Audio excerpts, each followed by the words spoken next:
রাধে রাধে। হরে কৃষ্ণ। বল নিতাই গুপ্তমানন্দ হরি হরি বল, হরি বল, হরি হরি বল, হরি বল, হরি হরি বল, হরি বল, বল হরি। এই সেই হাবড়া বাজার, এই সেই হাবড়া বাজারে গোবিন্দ মন্দির।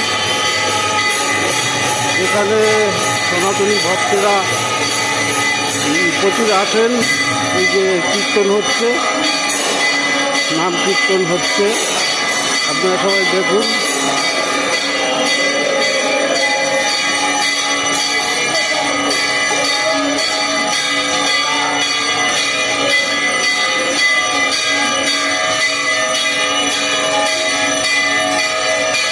দুর্গা মা,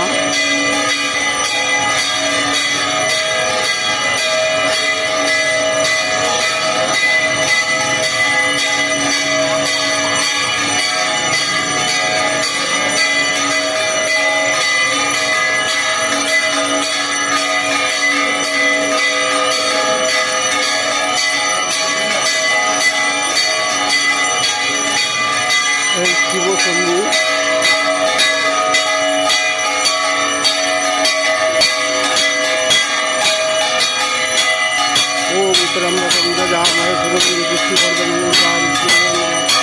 মৃত্যুর মুখ্য মহামৃত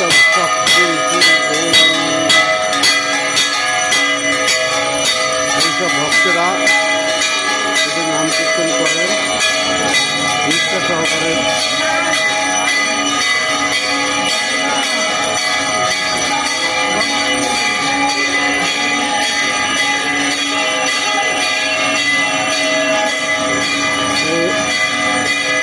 দেখতেই তো পাচ্ছেন শ্রীকৃষ্ণ রাধারানীকে নিয়ে যেন এখানে লীলা করছে। কি অপূর্ব দর্শন।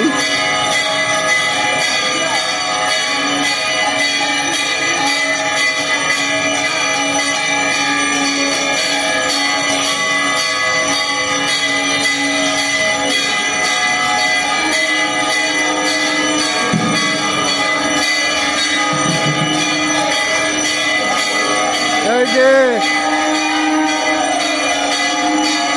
হাবড়া বাজারে জাগ্রত মন্দির, এই মন্দিরের একজন বিশিষ্ট ভক্ত এখানে যে মানে প্রত্যেকে আসে।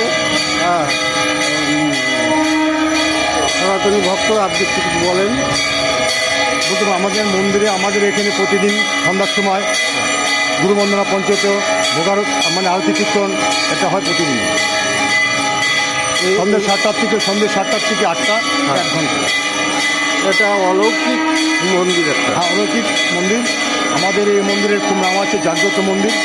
হ্যাঁ, এটা আমিও বার্ষিক অনুষ্ঠান হয় 15 দিনের জন্য। পৌষ মাসের 8ই পৌষ থেকে 22 পৌষ পর্যন্ত। হ্যাঁ, 7 দিন ভাগবত পাঠ, লীলা কীর্তন, 7 দিন নাম, 1 দিন মহোৎসব। হাজার হাজার ভক্ত এখানে আছে, হাজার হাজার ভক্ত। কি তাদের মানে জানি না ভগবান শ্রীকৃষ্ণ রাধারানী কি লীলা, আর সবাইকে এখানে টেনে নিয়ে আসে, এখানে নাম কীর্তন করে। নাম কীর্তন কিছুক্ষণ আগে হলো, সেটা তো আপনারা দেখতেই পেলেন। এই হচ্ছে ব্যাপার। যাই হোক, আপনারা 365 দিনে অনুষ্ঠান চলে। আর একটা জিনিস যেটা বলছি, এখানে এসে ভক্তি সহকারে পূজা দিয়ে কেউ কারুর যদি মনোবাসনা থাকে, সেটা যদি মনে মনে চিন্তা করে ঈশ্বরকে, ভগবান কৃষ্ণ এবং রাধারানীকে বলে, সেটা সফল হয়, ফল হয়। এটুকু আমি শুনেছি, তাই তো? তার মানসিকতা থাকলে মানুষ, হ্যাঁ, সেটা সেখানে আশা পূর্ণ হয়, এখানে আশা পূর্ণ হয়। অনেকে মানসিক করেন, হ্যাঁ, আশা পূর্ণ হয়, তারা দিয়েও যায়, দেখি। যাই হোক, এই দেখুন ভগবান শ্রীকৃষ্ণ ও রাধারানীকে নিয়ে কি সুন্দর লীলা করছে মনে হচ্ছিল।